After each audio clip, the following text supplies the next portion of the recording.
Hello, good evening, everyone. Good morning, good afternoon, depending on wherever it is we're joining from. And welcome to Series 8 in the Triple Helix Nigeria webinar series. Our topic today is fostering entrepreneurial orientation in Nigeria, strategies for integrating innovation, research, and business ventures. My name is Jane Aka. I'm from the Triple Helix Nigeria Secretariat, and I will be serving as the host for today. So before we go on, I would like to reintroduce us to Triple Helix Nigeria.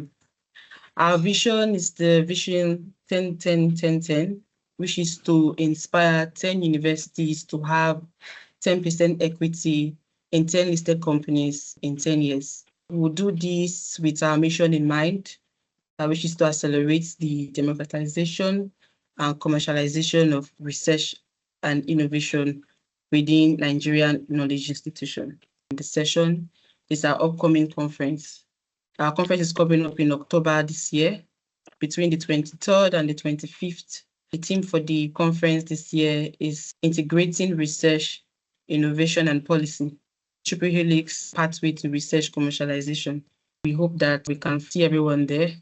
So moving forward, last webinar titled Building Successful Industry, Academia Partnerships for Research Commercialization. That webinar actually marked the last of our third pillar of the Triple Helix Nigeria framework. And today's webinar, which is the 8th in our series and the 4th webinar for this year, is going to introduce us to the 4th pillar of the Triple Helix, the Nigeria framework, which is entrepreneurial orientation. Our objective going into this pillar is to promote entrepreneurial orientation in Nigerian universities. Since the series began in April of 2023, we have explored 3 other pillars of the THN framework.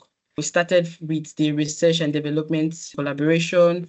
We then moved into innovation financing, and then we moved into innovation infrastructure development. This therefore paved the way for us to begin the 4th pillar with today's session. Our panelists for today will be highlighting during the session the benefits of entrepreneurial orientation, both for academia and industry. They would also highlight the innovative strategies to drive entrepreneurship and economic growth in Nigeria. These are many other things will be discussed during the panel session. With that said, I would like to remind us today, my name is Jane Aka, and I would once again like to welcome everyone here to today's session. So moving on to the agenda, later during the session, after the moderator has been introduced, we would have the opening remark taken by the president of Triple Helix Nigeria. We would have the keynote address, panel session. We would also have the Q&A session. And there's a summary of discussions by the keynote speaker will be taken. Thereafter, the closing remark by the president of Triple Helix Nigeria. And then I'll be back to give the closing formalities. So I'll go ahead and introduce the moderator for today's session. It's no other than Dr. Yetunde Aladetan. Dr. Yetunde is a chemical engineering graduate of the Obafemi Awolowo University, Ile-Ife. She's an engineer with over 22 years of industry academic experience. She earned her PhD in petroleum engineering from the African University of Science and Technology, Abuja. Yetunde holds a master's degree in oil and gas engineering from Robert Gordon University, Aberdeen. Yetunde worked with Amazon Energy Limited as a process engineer for 1 year. Yetunde is currently a senior lecturer with the Department of Chemical Engineering of the University of Abuja. She is also the managing consultant at Kleinfield Environmental Services Limited and a director of Novosphere Energy Limited. Yetunde is a current registered engineer and a fellow of the Nigerian Society of Engineers. She's also a fellow of the Nigerian Society of Chemical Engineers. With that said, I'll hand over the baton to Dr. Yetunde to actually take us through the introduction of the panelists, and then the session can begin. Dr. Yetunde, over to you, ma'am. Okay, thank you very much, Jane, for that introduction. Good day, distinguished panelists and our esteemed audience. Like she said, I'm Dr. Yetunde Aladetan, the moderator for this panel session. And this panel session is themed Fostering Entrepreneurship Orientation in Nigeria, Strategies for Integrating Innovation, Research, and Business Ventures. Today, as we convene, we actually recognize the significance of the triple helix model in driving innovation and entrepreneurship.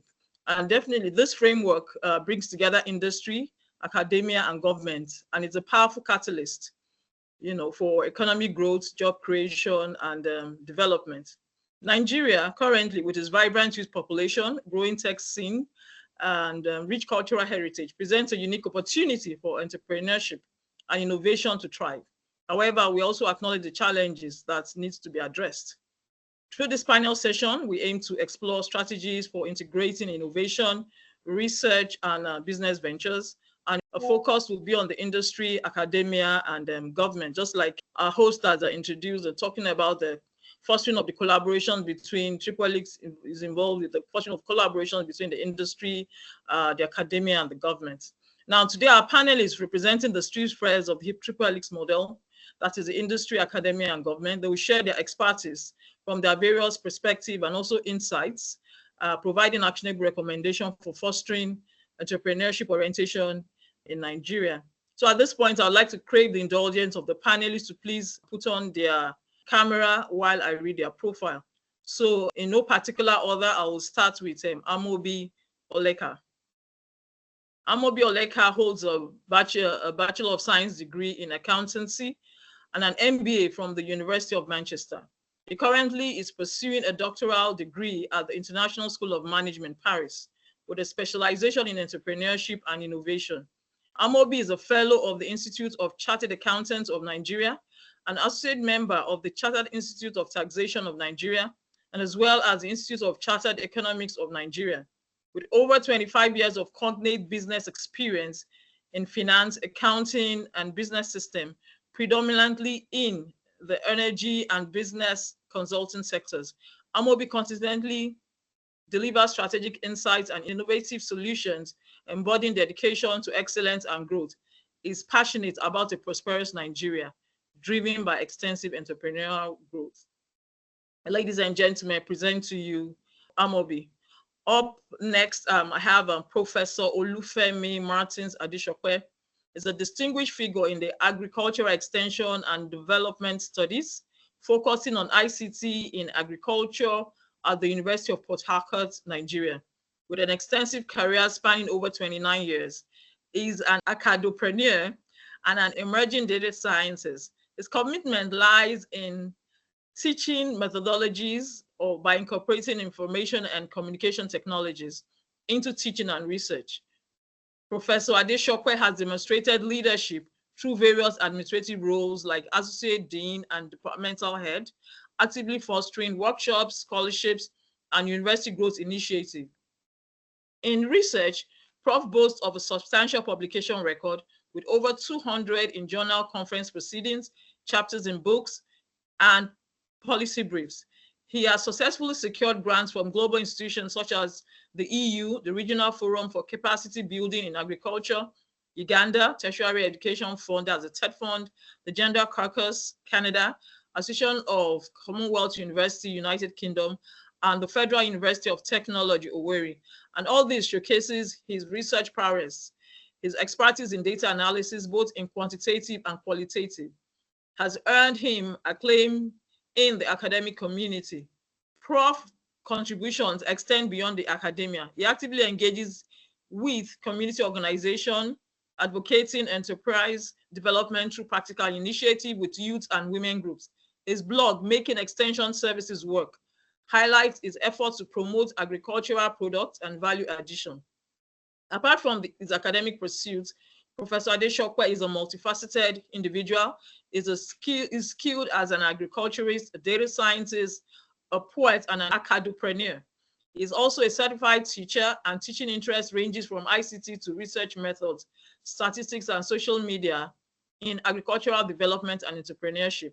Professor Adeshokwe's impact is felt not only within the academic realm, but also in the broader agricultural community, where his dedication and education and development leaves a lasting impression. He also has several literary publication, including poems, short stories, plays, and memoirs. Ladies and gentlemen, I present to you Professor Olufemi Adeshokwe. Up next, we have Bethel Ukazu. He's a development corporation entrepreneur with diverse experience working with international organizations and the UN on humanitarian and development projects. He has had his first and second higher degree education at the University of Nigeria, Nsukka, and proceeded to Germany for further studies. He has completed numerous trainings and postgraduate education on research, management, marketing, and development cooperation in higher education. At this time, he's consulting for higher education institutions in Nigeria and Africa to strengthen their M&E systems, advance the adoption and integration of EdTech options to drive the strategic objectives, providing liaison services for Nigerian HEIs to their counterparts in Europe and North America, facilitating collaborations and partnership. More so, is committed to the promotion of Nigerian higher education, research and innovation landscape through the Research in Nigeria initiative of TED's Impact Consulting. Ladies and gentlemen, I present to you Bethel Ukazu. The last but not the least, we have Dr. Mohammed Saidu Kumo. Is the Director of Research and Development Department. He holds a PhD in electrical engineering from the University Putra, Malaysia, and he bagged his bachelor's and master's degree in electrical and electronics engineering from the Abubakar Tafawa Balewa University, Bauchi, Nigeria. Dr. Saidu Kumar has put in 27 years post-graduation working experience in the academia, IT, and telecommunication industries. He began his career in the academia as a graduate assistant between 1997 and 1999 in the Department of Electrical Electronics Engineering, ATBU, Bauchi, Nigeria. He worked as a pioneer NITEL Internet Point of Presence Help Desk Manager, which serves as internet service provider to sub-ISPs in the northeastern region of Nigeria between 1999 and 2003. He was thereafter a mobile servicing switching center manager in the Nigerian Mobile Telecommunications Limited between 2003 and 2009, before returning to his alma mater as a lecturer in electrical power system engineering. He has to his credit more than 20 academic research papers in reputable journals and international conference proceedings. Dr. Kumo is a registered member of Koren and NSE.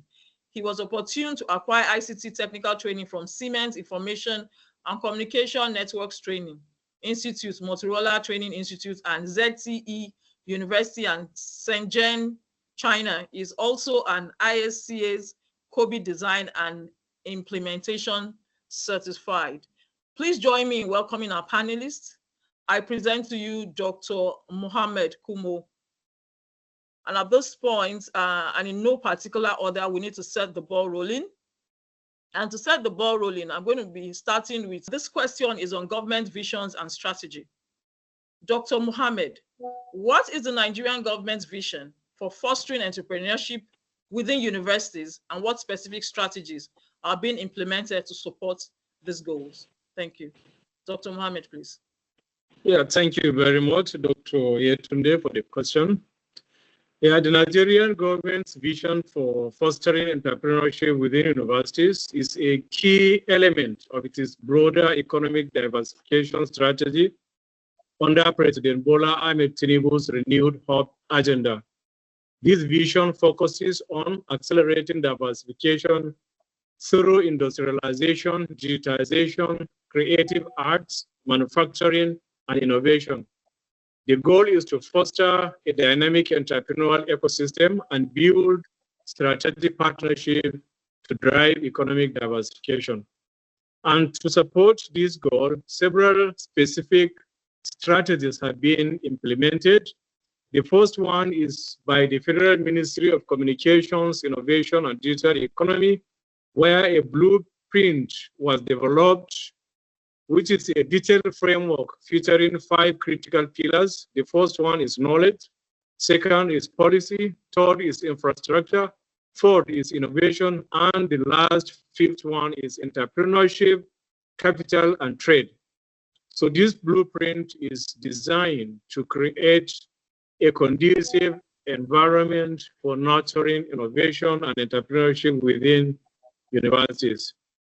The second one is the National Information Technology Development Agency's Strategic Roadmap and Action Plan 2.0, which was launched as a strategy, which includes establishing technology centers of excellence in universities across 6 geopolitical zones.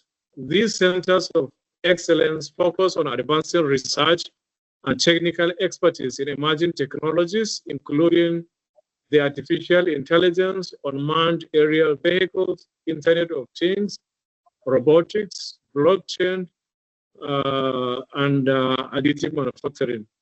For instance, the emphasis on additive manufacturing aims to enhance Nigeria's manufacturing capabilities and drive economic transformation. Thirdly, the Nigerian Startup Act. The act was enacted on October 2022 to reflect the government's commitment to fostering the startup ecosystem. This legislation promotes the creation of innovation hubs and incubators within universities, which act as a focal point for mentorship, knowledge exchange, and networking. The hubs are therefore crucial for supporting the growth and innovative startups and creating a collaborative environment for entrepreneurial activities. So you'll believe with me that these strategies aim to build a robust entrepreneurial ecosystem within universities, fostering innovation and creating pipeline for new business ventures that contribute to Nigerian economic development. So thank you very much for your question.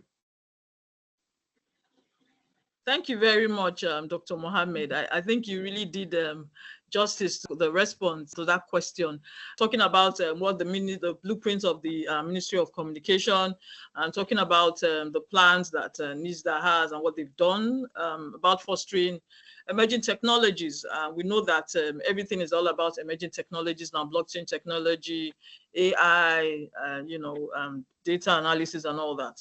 And you also mentioned about the Nigerian Startup Act, which helps to foster research and building a center of innovation hubs. I think that's very key to actually help to encourage or drive entrepreneurship in Nigeria. Thank you so much, Doctor.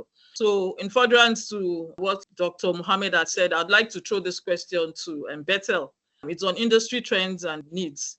How do you think, in your opinion, that universities can align their entrepreneurial efforts with current industry trends and needs? And what are the key areas where the industry would like to see more innovation coming from academic institutions? Thank you. Good day, everyone. Greetings. And thank you, Dr. Yetunde, for this question. So we have heard quite rightly from the first speaker. It's also good to understand that the whole concept of universities aligning with entrepreneurial efforts as well as industry trends. First, I think we need to acknowledge also the place of governance and the place of vision setting in this whole process. So usually this is set by vision. I give, for instance, the current administration has set a vision that the administration wants to rebase the Nigerian economy to a $1 trillion dollar economy by 2026. That is, for instance, a vision is set, is cast. And then from that standpoint, there's a whole national socioeconomic development movement that happens. And in that sense comes a research agenda. And from there comes the backdrop upon which research capabilities and aspirations are assessed. And from then on, you have the companies and every other stakeholder who would help bring about this vision or make it come to pass.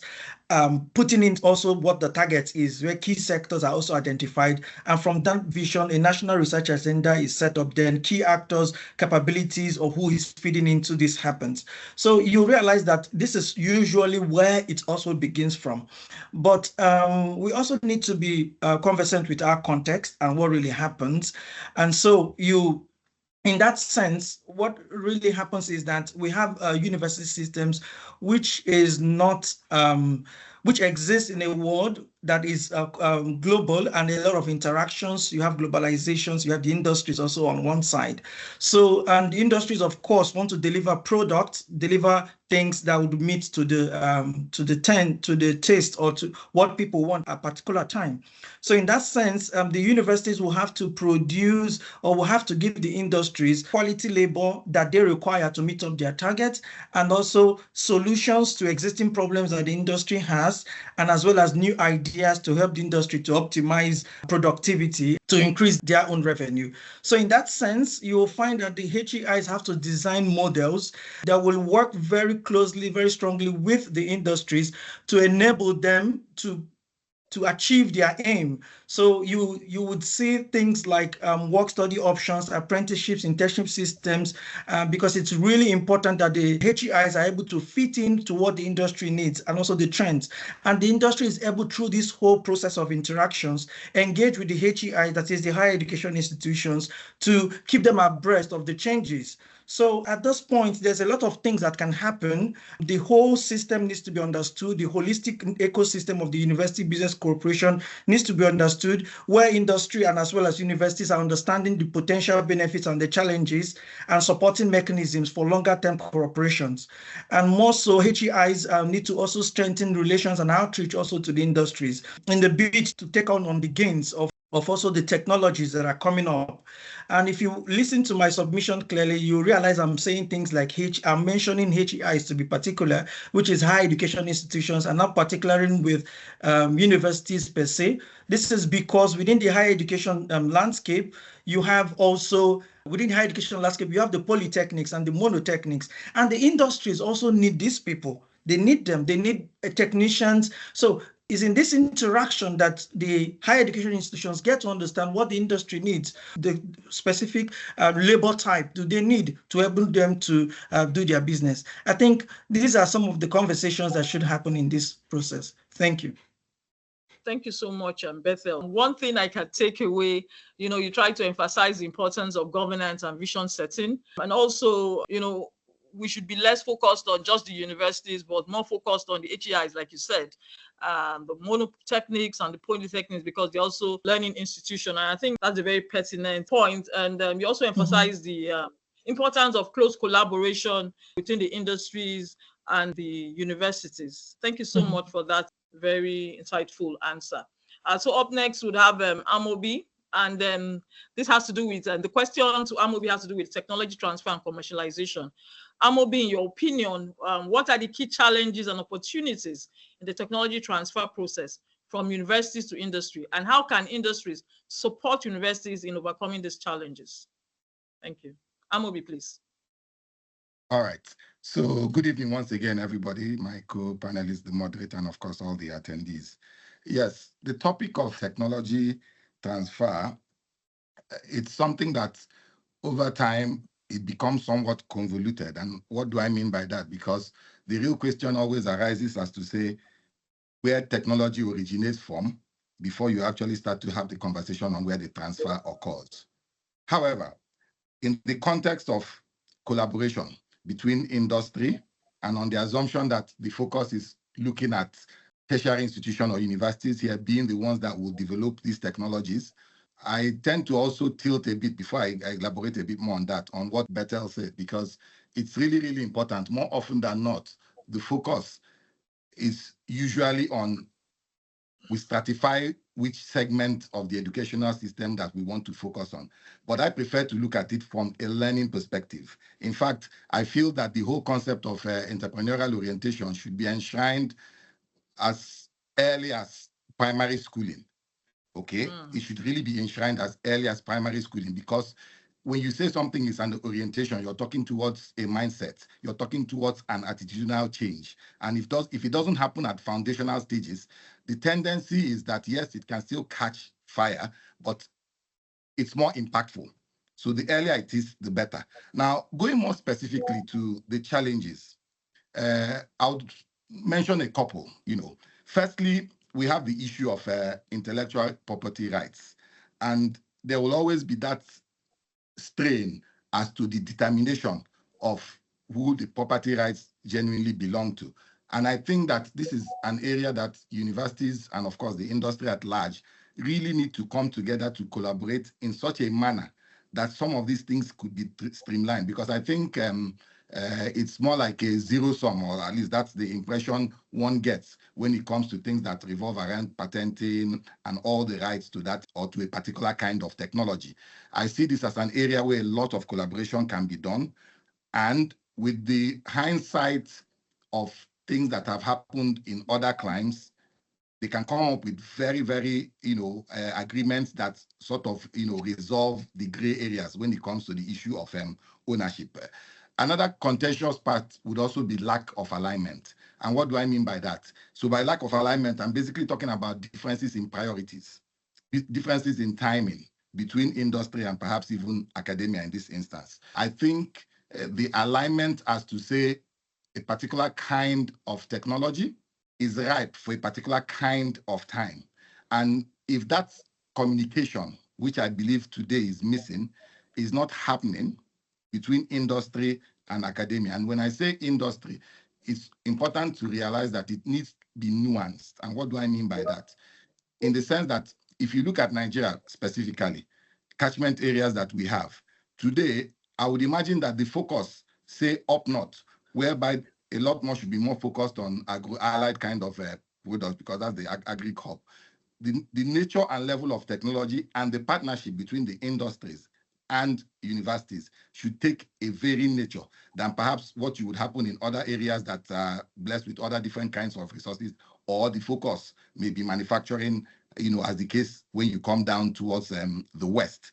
So that misalignment, if I should call it that, is an area, of potential challenge. Then, of course, naturally, mismanagement of expectations. So what are my expectations from the industry, and what are my expectations from academia when it comes to the so-called transfer of this technology? What do you really want? Are these technologies being tied to time? Because there's also something they refer to as the timeline of any kind of technology. Those kinds of technologies that sometimes either come before their time or come misappropriatedly. And what do I mean by that? They come, but they don't suit any particular thing at a given point, which means that the potential for potential market identification or product identification doesn't happen, or it happens rather prematurely or out of space with time. And these are some of the things that I think that a better collaboration between the industry and, of course, tertiary institutions and universities, but by extension, basically, all funnels of learning, it's where potentials really exist. Thank you, Yetunde. Thank you very much, Amobi, for that very insightful response. I think one key thing that you talked about was enshrining entrepreneurship orientation as early as possible. I mean, as early as the primary school, especially that is the foundational stage. I think it's very important for children to kind of have an entrepreneurship mindset even before they go into I don't want to use the word universities now, but higher educational institutions. I think that's very important. And you also iterated some challenges that we have when it came to intellectual properties, alignment within the industry and the university / academia. Thank you so much. So I'm going to go to my senior colleague now, Prof. Adeshokwe. My question to you has to do with the university role in entrepreneurship. Prof, what is the current role of your university entrepreneurship orientation among students and faculty? And can you also describe any specific program or initiative that you have in place in your university? Prof, sir. All right, thank you so much for coming. Just to add to it, well, we have said we are not going to be talking of just the universities, it's entirely the higher educational institutions, the HEIs. And the narrative should be around the universities, the polytechnics, the college, mono and polytechnic colleges of education, and even colleges of technologies. Now, so I'll just take it like that, even though I'll be drawing inspirations from my university. Now, if I take my university, it has been a very active enterprise in this area. But the University of Port Harcourt, where I teach, we have been very, very active in entrepreneurship, bearing in mind the issue of employability and how entrepreneurship helps to drive economic growth. The university has played a very active role. In fact, if we go to our anthem, our vision, and also our mission, you'll notice that beyond just it being a citadel of learning, the ivory tower syndrome has been broken down. So now we want to go into key entrepreneurship endeavors. Now, the university has put up so many things, just like every other polytechnics and monotechnics that I've just mentioned. For instance, most of these HEIs already have in place entrepreneurial centers, which will help drive the process of reshifting or reawakening the mindset of our young minds to ensure that they are better business owners, because that's what we're trying to drive them to understand. We're not talking about vocational skills, specifically how do we shift their mindsets so that they can creatively think beyond just teaching, beyond learning. They should also be business owners, take risks. Now, in addition to that, my previous speakers have talked about collaboration.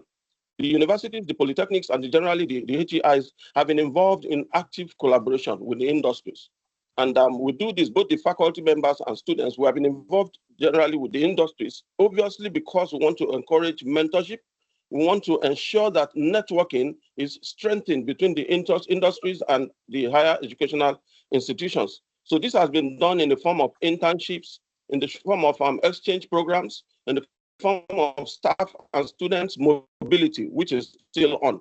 And this has strengthened our resolve to ensure that entrepreneurship comes to stay.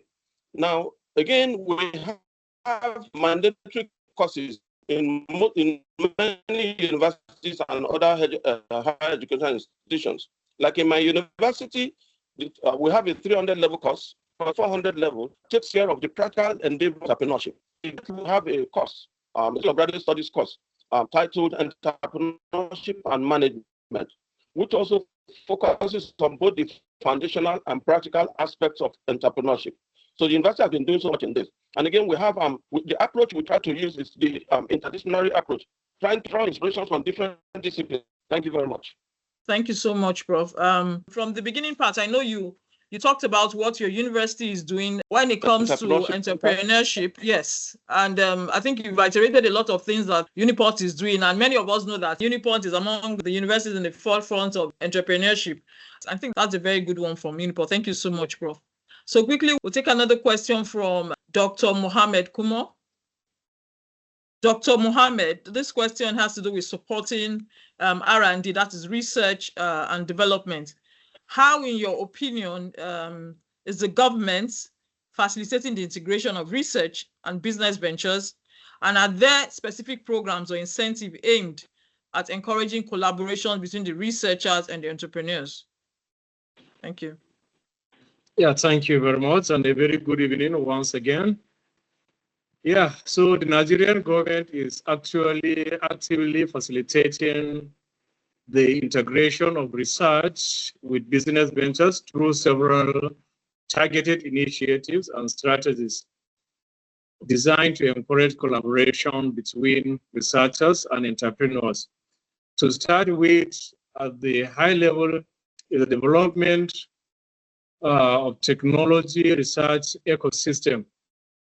The government aims to build a robust technology research ecosystem to position Nigeria among the top 25 percentile in key emerging technologies, including the AI, the UAVs, the IoTs, the robotics, the blockchain, and the additive manufacturing.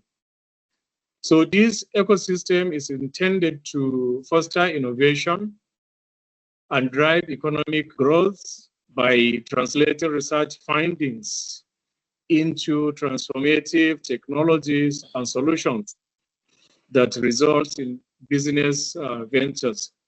So secondly, the National Information Technology Development Agency's collaborative programs is leading efforts to co-create collaborative programs that involve a diverse range of stakeholders, including the academia, the government, industry, venture capitalists, entrepreneurs, and the NGOs as well.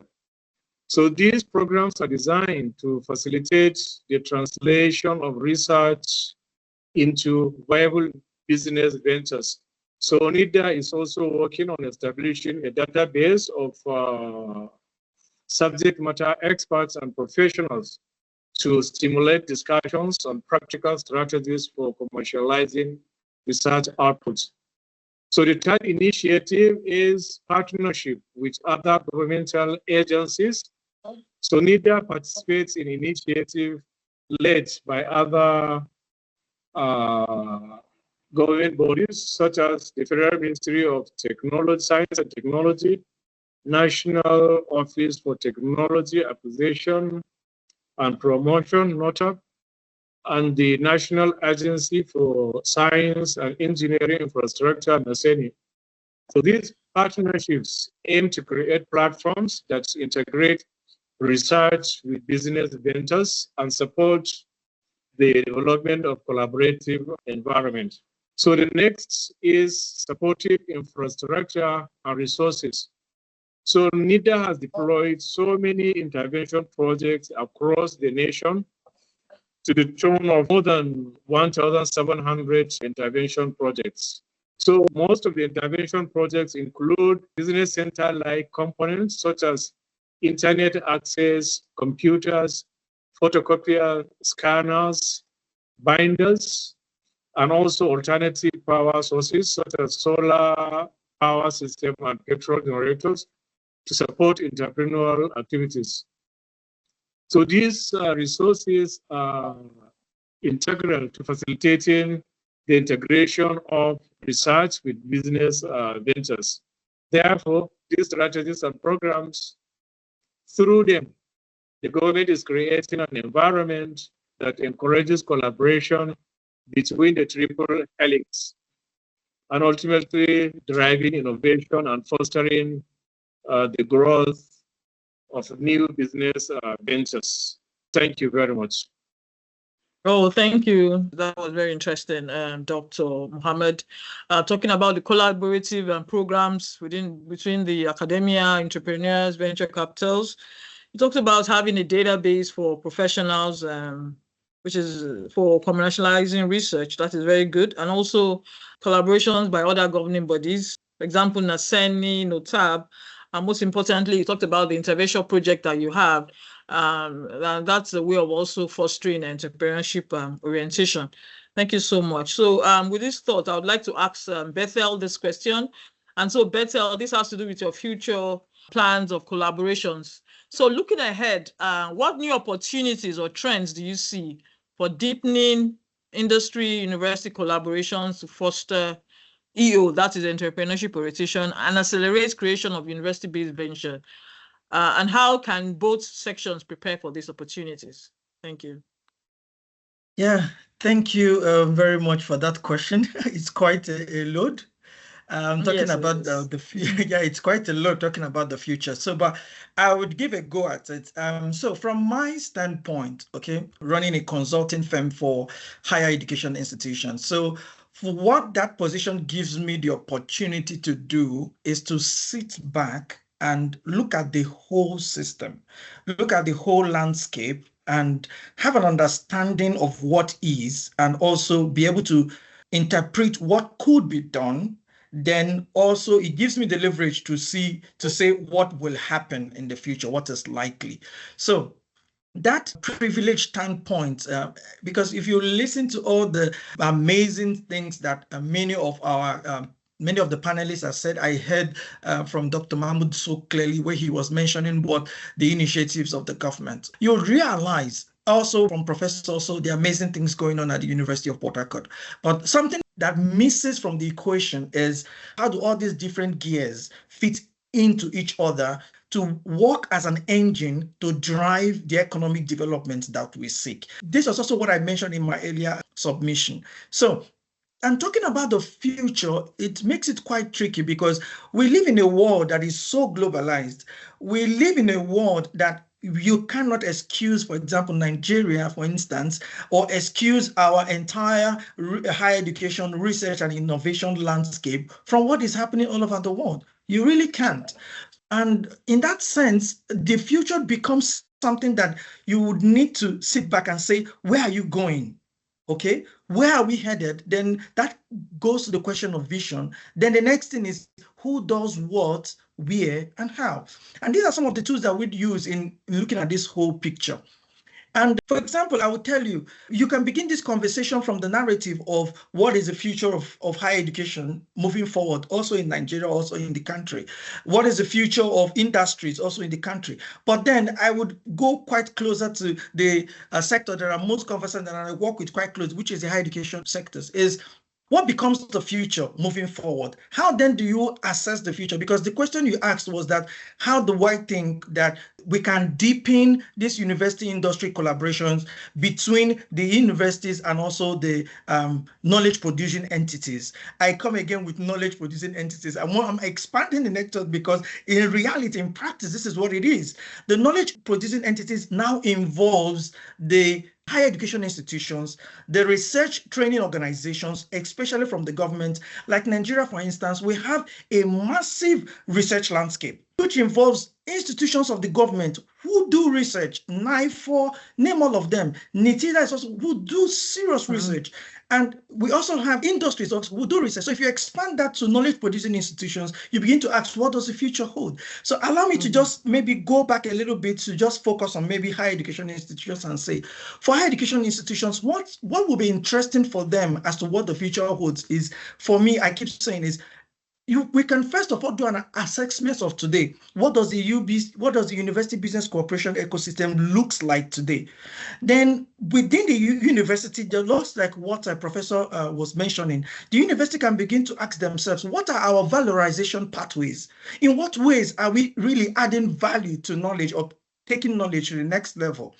Then when the university does it, the university begins to ask herself, what is our engagement readiness? In fact, of engaging with industry, from which pathways, from which points can we do it? Because on some points, the university is engaging largely, but on some points, which points are redundant? Which point should we optimize? Which pathway should we take to the next level? Which pathway can we iterate as we go? Because probably at this point, we don't have the full picture. This is what the university must do. The university must say, okay, if this pathway is redundant, can we shut it down and take the next pathway?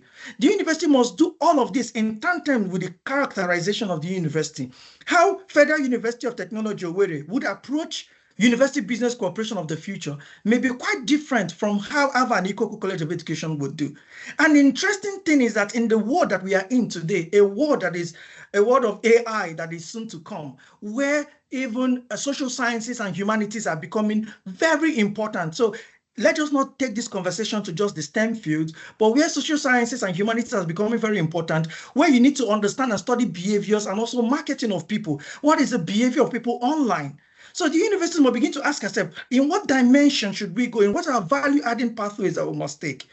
So in that whole dimension, universities begin to see a clear path on how to proceed. And my conversation is not for the industry and the government yet, but I just want to take it from here at this point. The university begin to see a clear path. Now, the university begin to ask, what best practices can we follow?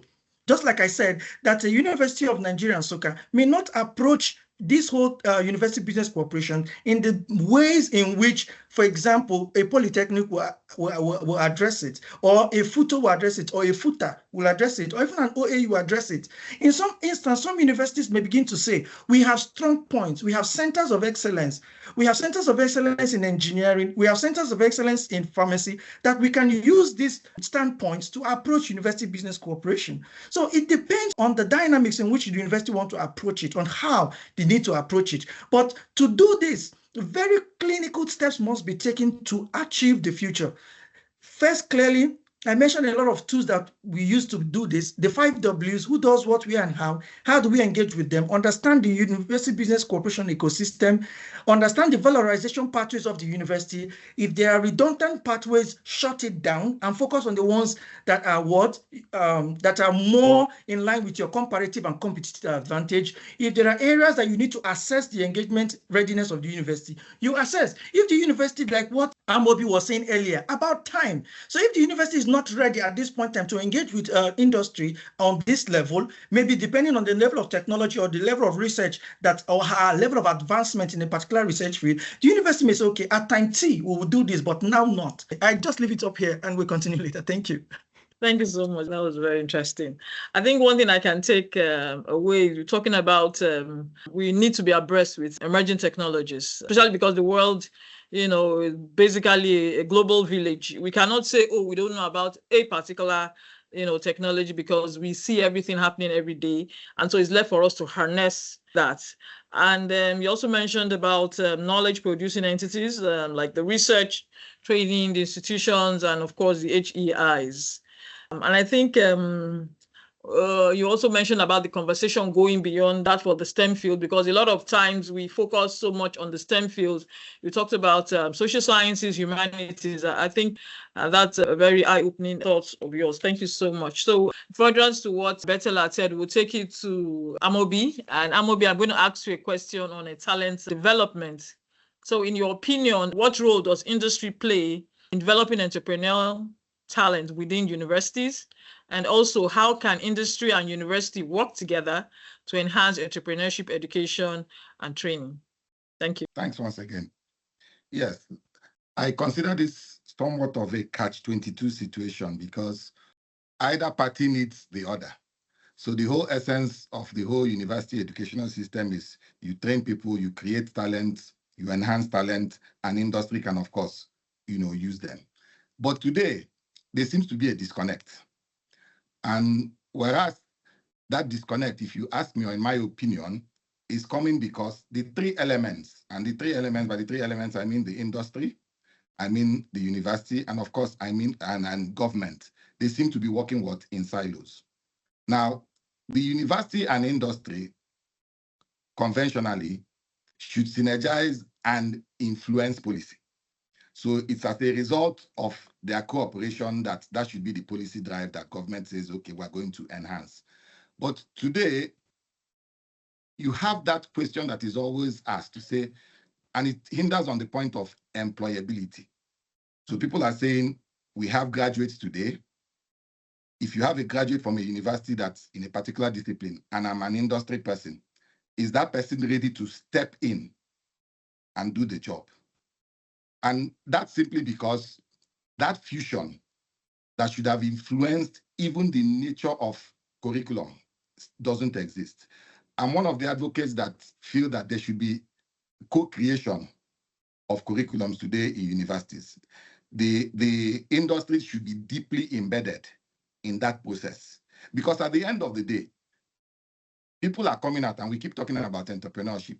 You want to arm people, irrespective of your discipline, to be able to come out there and add some form of value. And when we talk about value addition, we're basically looking at it from a business perspective. It doesn't matter whether you're an engineer or you're a literary scholar. You can be, just like Betta had mentioned. I know the focus usually is a lot on STEM because of tech, but quite literally today, if you look at even our industries, the hospitality, you look at the movie industry, and even the music industry, you see that they are adding a lot of value because of their entrepreneurial nature. So when it comes to harvesting that talent, I think if industry and university, and I know that sometimes that change, it's somewhat difficult, because I think everybody says, look, the university is there, it's an academic citadel of learning, we do things the way we do. But I think that we should start to have, in fact, when we talk about distant learning education, we should be looking at distant learning education from the perspective of industry needs. So you're looking at people that basically you want to refresh, you want to position people to be relevant as things are changing. That today doesn't exist, at least not at the level it should. So when you talk about co-creation, I talked about co-creation of curriculum. In fact, there's even something they refer to as entrepreneurs in-house. And what that basically means is finding a way to infuse entrepreneurs into the university system, to be part and parcel of it, so that when we talk about mentorship to students, when we talk about networking, when we talk about real industry experience, it is gotten firsthand. It's not everything that conferences and seminars can solve. So you really need a more integrated approach. And once that starts to happen, then automatically we will now see that what we have is what we will refer to as shaped talent. So the question isn't whether we lack talent. Talent is abound. I mean, we have a very youthful population, very talented people, but it needs to be shaped so that at the end of the day, it will be a fit for purpose and useful for whatever need the industry has for it. Thanks. Okay, fantastic. Thank you so much. Well, a lot of people keep saying we churn out graduates that are particularly not employable. And so I think one of your basic talking points is the employability of our young ones, the graduates, and how this is possible is through the co-creation of curriculum in universities. You talked about even the distant learning. It should actually be from the perspective of industry need. And also a way of course, improving the employability. Like you said, we can't get everything from conferences and all that, but also from mentorship, where you have people in the industry mentor, the younger ones, and tell them what they're supposed to do to be employable. We also talk about industry experience. Of course, we do that, especially in engineering, where we have although we have so many challenges when it comes to students having a proper place to do their IT, but I think industrial experience, the site-wise programs in the universities, that's a very good example of industry experience. But of course, we know that one of the greatest challenges is to get a proper place where you can actually put into practice what you learned in school. Thank you so much. And so in furtherance with this, we'll go to the prof. I know Amobi talked about the curriculum, co-creation of curriculum in universities. And so, Prof, my question is integration of entrepreneurship in the curriculum. In your opinion, or what are your thoughts on how entrepreneurship can be integrated into the university curriculum? And then secondly, what changes or addition would you suggest to better support the entrepreneurship education? Thank you. Prof, please. Thank you. Yes, granted that the domains of learning, the affective domain, the cognitive and the psychomotor domain must be at work when we're talking about entrepreneurship. The higher educational institutions, a case in point, the University of Port Harcourt, we have tried to integrate in so many ways. One of it is guest lectureship, where alumni members, former students who are now successful entrepreneurs, are invited to come and inspire the young minds. That way, they are able to understand what is happening in the world, the real world of work. We have been able to do that, and we're still doing that. So that's one way that we are trying to link theory with practice in the real world of it. So industry experts, alumni members come with our students, they interact with them. There are so many of them that come around the university from time to time. Now, I had mentioned the issue of the interdisciplinary approach. We have several centers of excellence we have 2 centers of excellence in the University of Port Harcourt, the C4 and the AC Puto. And again, in those 2 centers, we have had this kind of engagements taking place. In the Center for Occupational Health, Safety and Environment, we have a similar thing taking place. In the Institute of Natural Resources and Environmental Sustainability, we have it taking place. And in so many other institutes, we have almost 10 to 15 of such institutes and centers trying to work with those in the industry. And that way, the students are able to get first-hand knowledge and appreciation of what obtains in the world of work, even though most times they still have to simulate this. Now, one other thing that has helped us a great deal is integrating internship into what we do. Sometimes in different names we may call it, sometimes practicum, sometimes internship, if you like, and a few weeks, few months. And recently, the CCMAS, as against the BMAS, that's the minimum academic standard, has been brought into place again. We used to have the benchmark minimum, now the core curriculum, to ensure that things like value creation, are brought into our curriculum. So we have been able to review our curriculum. It takes like 5 or so years to review curriculum naturally under normal circumstances. And inspirations like this have helped us to work on our curriculum to enable us have skin-to-skin rapport with the industry partners and engaging with them. So those are some of the things we have been able to do. And like I mentioned earlier, the courses like the 300 and 400 level courses, also the graduate level courses, where we try to bring things that relate. Some persons bring guest lectures into such lectures in all spheres of our academia. And that has actually been helping us understand what is happening in the industry. So we have been able to do that, integrating the curriculum with different forms of entrepreneurship. Okay. Thank you, Prof. Great strides by your university. Well, being in the academia myself, I can really relate with a lot of things you're talking about. I remember at some point I went to do an OB accreditation in one of the private universities, and one of those things that we're looking out for, one of the key performance indexes were, interaction between the former students, the entrepreneurs, and also, and the current students, how they come to teach them, to inspire them, to also be entrepreneurs. And you also talked about the CC Max, where I think with the CC Max, I think the flexibility of us bringing in more courses, like entrepreneurship courses for the university is there. And now the departments are actually at liberty to pick the courses that they know that the students can actually gain a lot of things for. Thank you so much, Prof, for that very insightful conversation. Right now, we have a number of questions in the chat box, but I think we really don't have time on our side. But quickly, I'd like for us to share our final thoughts on the theme of today, the topic of discourse for today. So 1 minute each. I'll start with Dr. Mohammed. Please, can you just share a final thoughts on the topic of discourse for today? Thank you. Thank you very much. I think this is very integral and key because it has put in participation from the triple helix. We have membership from all across, so we discuss issues that revolve around the academia, the industry, and the government, and also some strategic challenges have been looked into, solutions have been profiled, and the theme is really timely and great. I think that would be my short comment. Thank you very much. Thank you. Prof, please, could you have your final thoughts on the area of discourse? Thank you. Yes. For us to foster EO in Nigeria, with regards to how the university will look at it, I want to suggest that we strengthen our linkages with the industry. There's need to strengthen that. We need to do so much there. So just like one or two speakers also said, it goes beyond those workshops and seminars.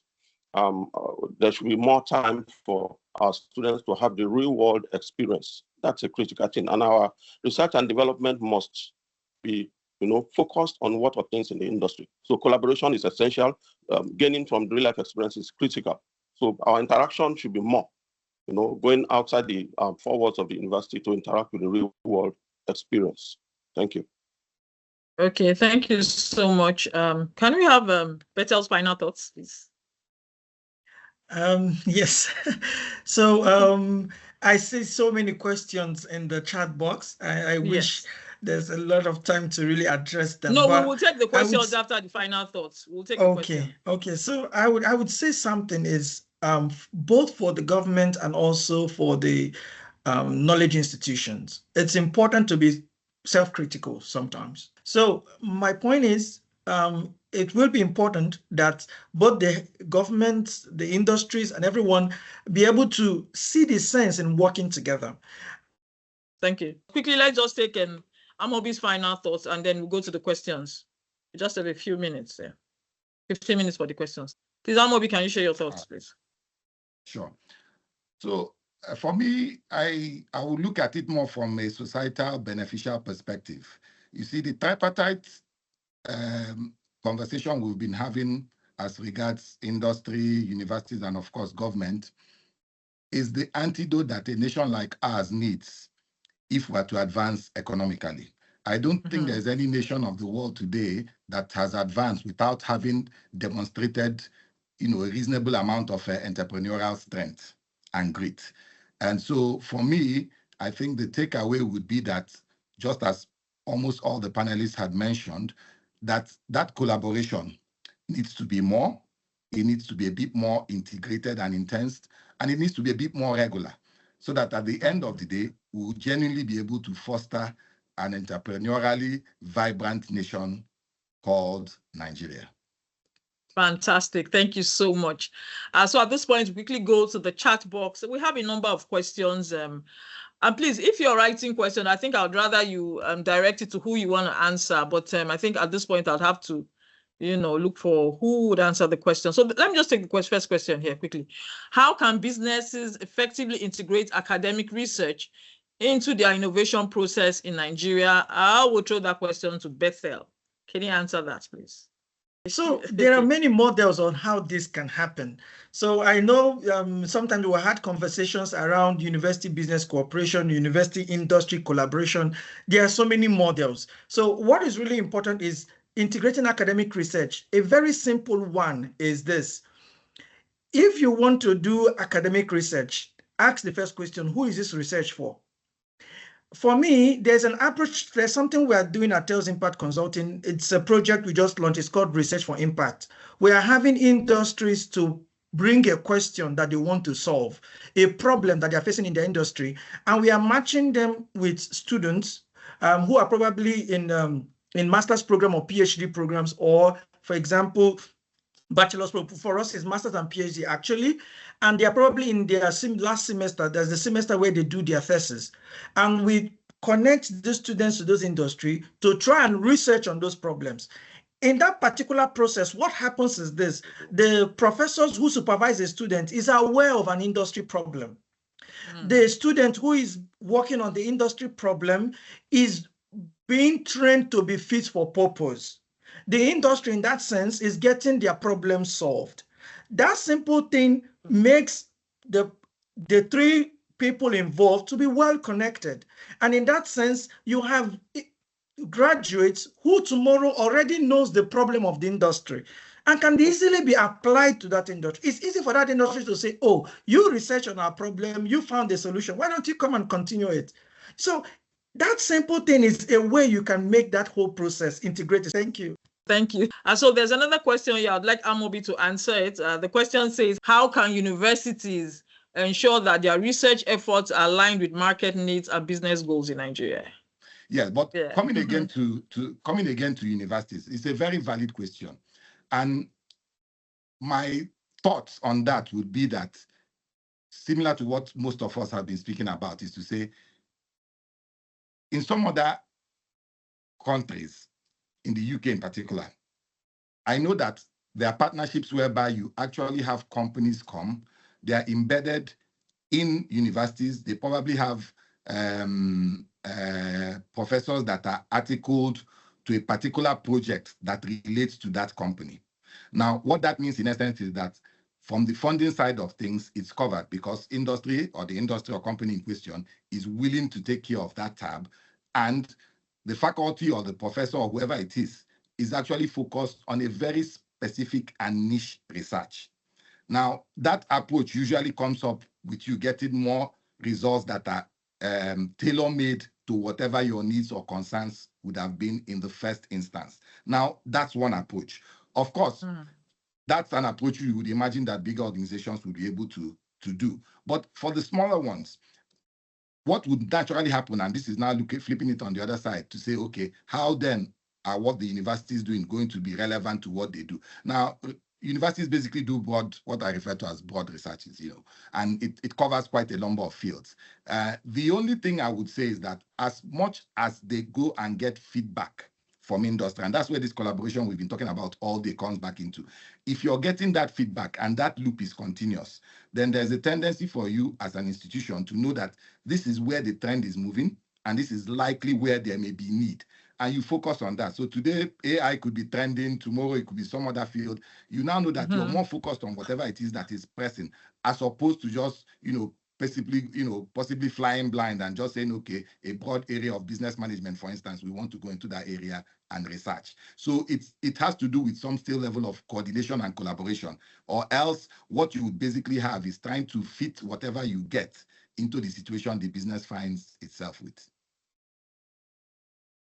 Okay, thank you so much. Because we really don't have time, I'm going to skip some questions, and I think, okay, so yes, so this question goes to Prof. What are the Nigerian universities doing to attract companies to set up R&D divisions in institutions in order to foster entrepreneurship and innovation? Well, what we have been doing in that light, we have been carrying out exhibitions where we invite those from the industry and we interact and showcase what they have and what we have. That is one thing we have been doing. From what all the other speakers have said, we are trying to do that, trying to de-emphasize so much of just the teaching learning process. But we have to work around it. like in various centers that we have. For instance, the Center for Information and Telecommunications Engineering that collaborates with NIDDA. Several times, those from the industries, those from the private sectors will come around and we go to the, we do this exchange. And that's way through that means we have been able to synergize in trying to close the gap that is actually widening or was widening, sorry. Okay. Thank you so much, Prof, for that response.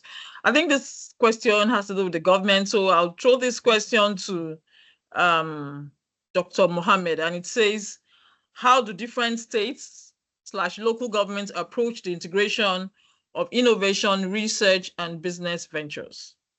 Dr. Mohammed, please. Question is for you. It's okay. Thank you very much. I think the question is focused on looking for local solutions. And the approach should be to define local challenges that need to be solved. So those challenges can be of the local government and states government's interest.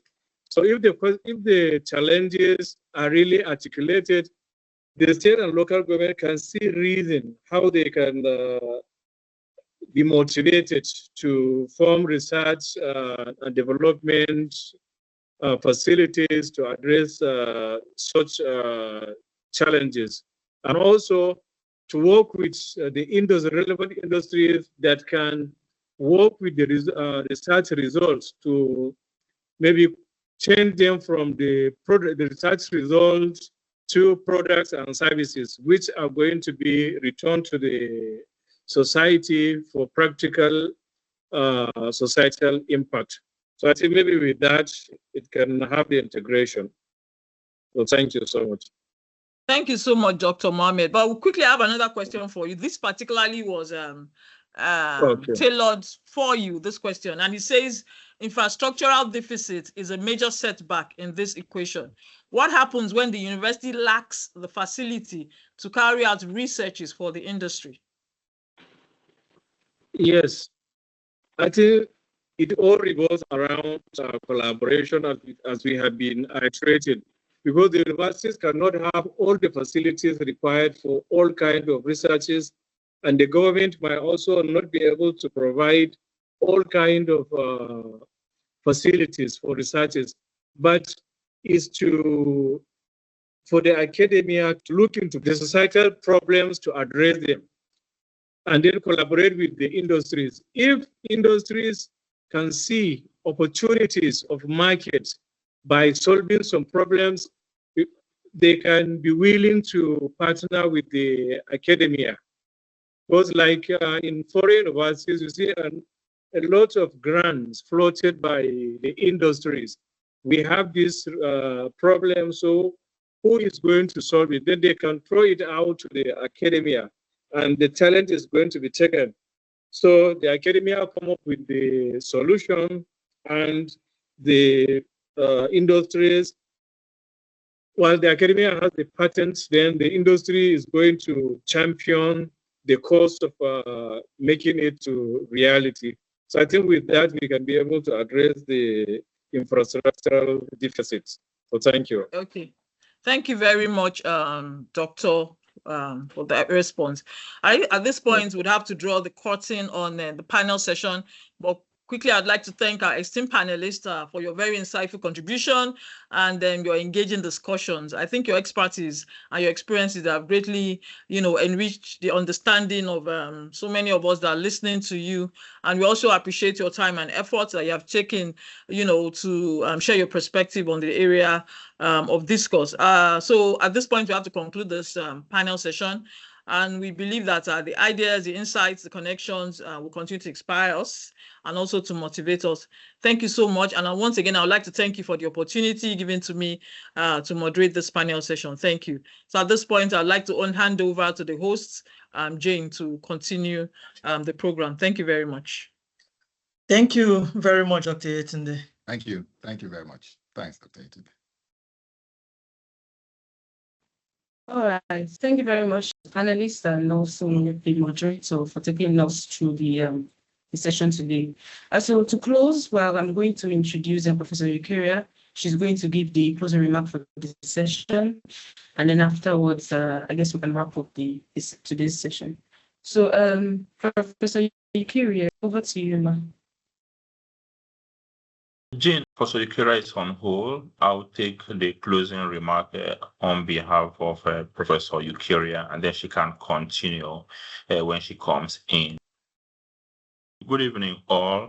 Thank you so much for the energetic panel session. Entrepreneurial orientation is a key pillar of the Triple Helix Vision 10-10-10-10. Being able to get panelists from government, academia, and industry to drive and discuss this is really very exciting. And we're looking forward to integrating all the discussions to form our strategic blueprint that will drive entrepreneurship in universities going forward. We look forward to our webinar. I think at this point in time, Professor Eukaria is back. She will take up the closing remark. Professor Eukaria, over to you. Hello, everyone. Thanks so much for this great opportunity for us to work together, for us to have a very useful discussion around this great topic today, looking at integrating innovation, research, and business ventures. It has really sparked important conversations, I must say.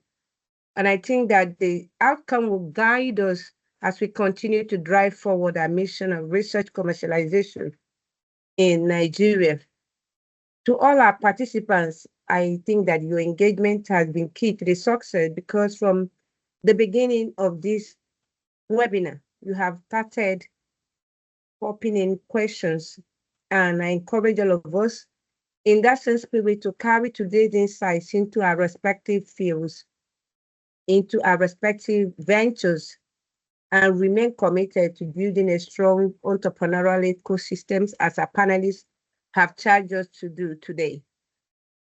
Not one that integrates innovation and research only, but an ecosystem that positions us as a nation for sustainable growth. Thank you once again for your time and contributions. Remember that this has brought our webinar series for year 2024 to an end, and we have come to the end of our 4 pillars, because this year we have focused on the 4 pillars of Triple Helix Nigeria. We look forward to engaging with you in future initiatives. Before I say thank you, I also want to invite you to our conference. I don't know if Engineer Tango had done that. At some point I was muted. I wasn't out, but then I wasn't hearing anybody. So our conference, Triple Helix Nigeria Side-Biz Annual Conference 2024, has been scheduled to hold from the 23rd to the 25th of October 2024 at the PTADF Conference Center in Abuja, Nigeria. The theme for this year has been carefully chosen to drive our mission and our vision, as was introduced by Jane Ackert when she started off, integrating research, innovation, and policy, Triple Helix pathways to research commercialization. Can see reflect the critical need for synergy between academia, industry, and government to drive impactful research outcomes, as are closely knitted today from our webinar. So we'd like to have all of you here. Many of us have submitted abstract, which has closed to each submission. So we're looking forward to having you in Abuja to have a very important conversation where your experiences will enrich the conference and inspire the diverse audience of leaders, innovators, and policymakers that will be in attendance. It is your conference, it is my conference, it is our conference. So let's make it happen and take a big leap to our sustainable future. Thank you.